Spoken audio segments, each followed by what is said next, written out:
Hello, I'm Chef Scott, and welcome to Sacks in the Kitchen.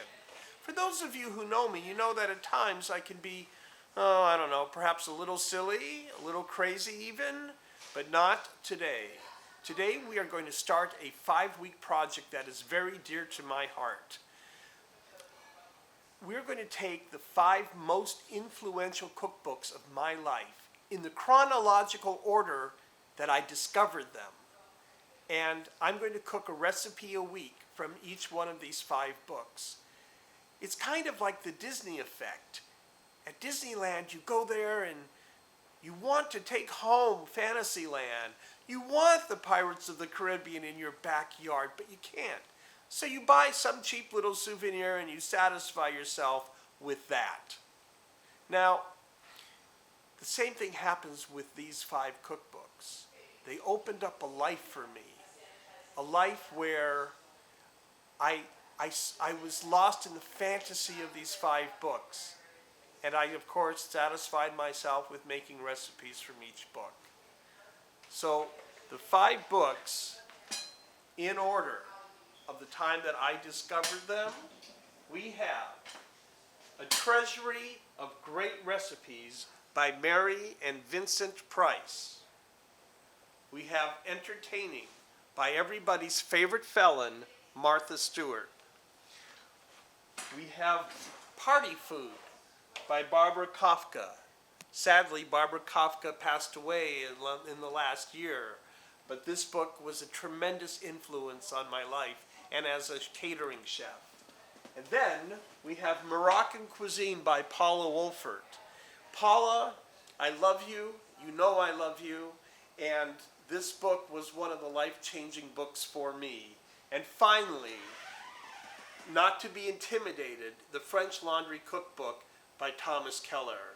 And if any of you have heard of the French Laundry, one of the world's great restaurants, then you really do know that it can be a little bit overwhelming, the idea of preparing recipes from here, but don't be overwhelmed. As with the other 4 books, there are plenty of wonderful recipes that you can make yourself. Okay. So, like I said, we're going to talk about the 5 most influential cookbooks in my life. And I have made many recipes from these books. The first book came into my life when I was 21 years old, 1978. And it was A Treasury of Great Recipes by Mary and Vincent Price. This very famous man had access to kitchens around the world that we did not have, and the chefs willingly gave him their wonderful recipes. And now it's easy, but back then getting these chefs' recipes, it was just a revelation for so many. He published the menus to these very famous restaurants, and we can see that steaks were still $1.25 at the time and so forth. Well, I had to think about the recipe from all these recipes that influenced me the most. And I have to say, it was from Sardi's Restaurant, which thankfully is still in business in New York City and is one of the main theatrical restaurants for those who inhabit Broadway. This dessert here is known as Sweet Mouthful. It's an Italian dessert with nothing but meringue, whipped cream, strawberries, and the faintest hint of chocolate. It's so easy to make. I have used, instead of strawberries, roasted pears. But here's the basic recipe, and it is a success every time I make it. It's sort of like a refrigerator cake, because once you assemble it, it really does require several hours in the refrigerator to reach its peak. So here we go. Let's take a look at how we make this fabulous dessert. You need 4 egg whites. I almost think 3 would work fine, but we need 4 egg whites, a pinch of salt, and we also need a 1/4 teaspoon of cream of tartar. There we go. Turn it on as high as you can, and let it go until the egg whites start to become fairly stiff. Now, while that's going on, you need to draw circles on parchment. I usually draw them with a marker like this, a Sharpie, and then turn it over because you don't want the ink getting onto your meringue. So we have the prepared tray. Let's leave it back here for a minute. You also are going to want to slice a pint of strawberry. There they are. You're going to need chocolate chips, and let's see if I get this right. We need, how much chocolate chips? 6 ounces of chocolate chips, and along with that we need 3 tablespoons of water. We're at some point also going to need 3 cups of heavy cream. So take a look at the meringue. At this point, I can start adding in 1 cup of sugar, a little bit at a time. Don't add it all in at once, you'll overwhelm it. So as you can see, I've added in all the sugar, and we're getting some very nice stiff peaks here. Let's see how it looks. Really great. Nice and stiff. There we go.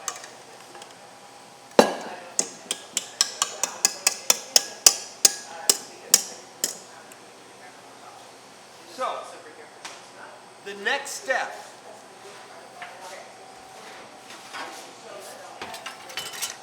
is to divide the meringue on your circles.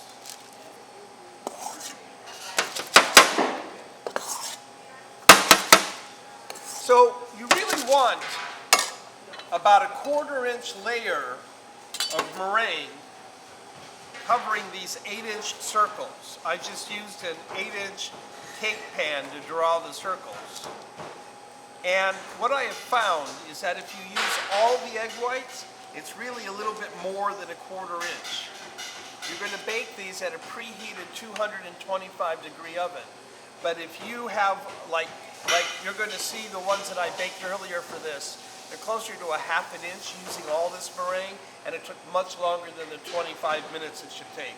So try to keep each layer to a 1/4 inch. Try to keep them in the lines as much as possible, although it will expand a little in the oven. So first of all, if you happen to be vegan, you can do this with aquafaba. Aquafaba is the water from the garbanzo bean can, and you can use that to come up with the same results. Spread them, and you want them even, because if it's thick over here and thin over there, one's going to bake faster than the other. But once you get what you're looking for, you take it, you put it into your 225-degree oven. Here we go, right from the oven. Pale golden is what you're looking for. You want them not so dry that they're just going to break. You want them a little pliable, and I can feel it, you can't actually see it. But we're going to put them aside for a moment, because now the 2 things that we have to do, we have to take 6 ounces of chocolate chips and 3 tablespoons of water, and we have to melt it over a double boiler. Remember, never let the bottom of your pan touch the top of the water. That's just a good habit whenever you're doing anything like this. While that melts, let's whip our cream. So I have 3 cups of heavy cream. And let's see. Here we go. Turn it on. We're going to let it go for a moment. Then we're going to add, after it starts to thicken a bit, we're going to add in a 1/3 cup of sugar. So we are melting our chocolate. We have our sliced pint of strawberries, and we are going to whip our cream with a little sugar. Then we can assemble our incredible cake, and you'll know why it's called Sweet Mouthful. You know, it's interesting, chocolate and water don't mix very well. If you're trying to melt chocolate and you get like a drop of water in it, it could seize up, and you won't be able to use it the way you want to. But if you mix it with a fair amount of water, that's different. So we're going to get a very thin, I can turn this off actually, we're going to get a very thin chocolate, I won't call it a sauce, but it'll be a thin chocolate coating. And when you're brushing the meringue layer layers with the chocolate, it's important to keep it very thin, because if you have a thick layer of chocolate and you try to cut it later on, it's just not going to cut. So this may be even more than you need, but I'm sure you can always find something to do with it. So let's see. This is so easy. Once you have this, you'll never do a strawberry shortcake again. Let me get the layers.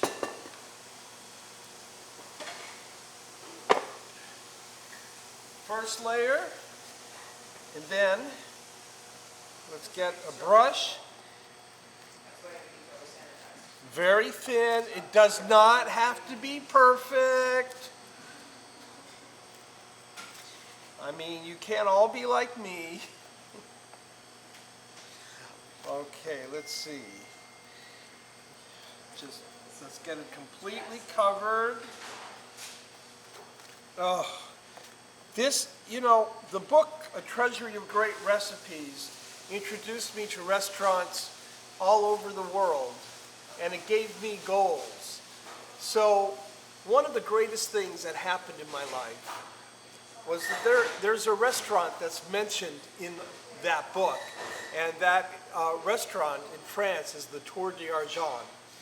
And I just dreamed of going there for their pressed duck and for their orange soup, their Grand Marnier souffle. Well, several years later, in 1984, I went to Paris for the first time, and all I could do was stand outside the door. I was so excited just to be outside that door. There was no way I could afford to go in. And then years later, I finally was able to eat there. And sadly, today is the day after the destruction of Notre Dame. But when you are sitting in the dining room at sunset in the Tour d'Argent, overlooking the Seine and also overlooking the beloved Notre Dame, is one of the great eating experiences of one's life. Anyway, I owe that all to Vincent Price in this book. It's well worth the memories. So now we're going to take another layer. It's easier to do actually the bottom on top. It's easier to brush it here, keeping it very thin, very, very thin.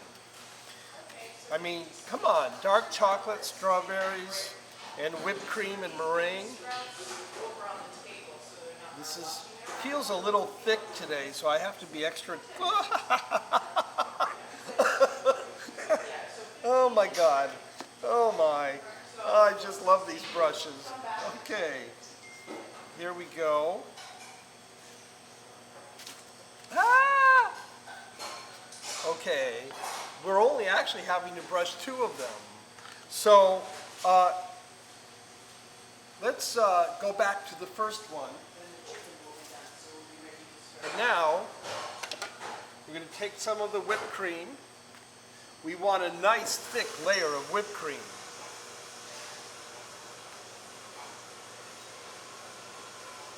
Yeah.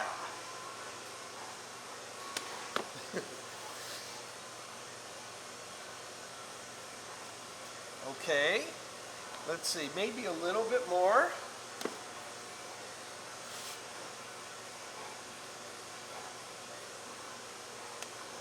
There. Now, let's take some strawberries. And we're going to put 1 layer of strawberries on the whipped cream.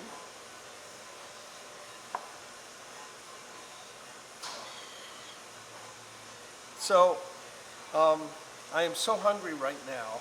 I'm dying. I can't even tell you how hungry I am. I've had 2 pieces of cheese all day, and as I'm doing this, I know that it's going to be hours before we can even cut into this and eat it. But the truth is, I can cut into it anytime I want, even if it's not ready. And I may have to do that in a moment. Okay, so we have our strawberries. Let's put on our second layer like this. And let's put on more whipping cream.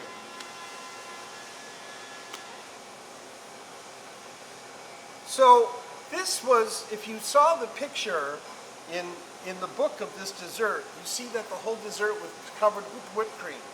I have found that this is an amazing naked cake where you don't need to do the sides. And people are equally as impressed, if not more so. Let's put on the very top here. And let's put on some more whipped cream. Yes. Wow. Okay, so James, does this look appealing to you at all? Yes. Yes, it does, doesn't it? So look, at this point, you can pipe rosettes on it. You can put whole strawberries on top. You can dip the strawberries in chocolate first if you want. This is an amazing cake, and I'm so happy to share it with you. And I want to thank Vincent again. Thank you, Vincent.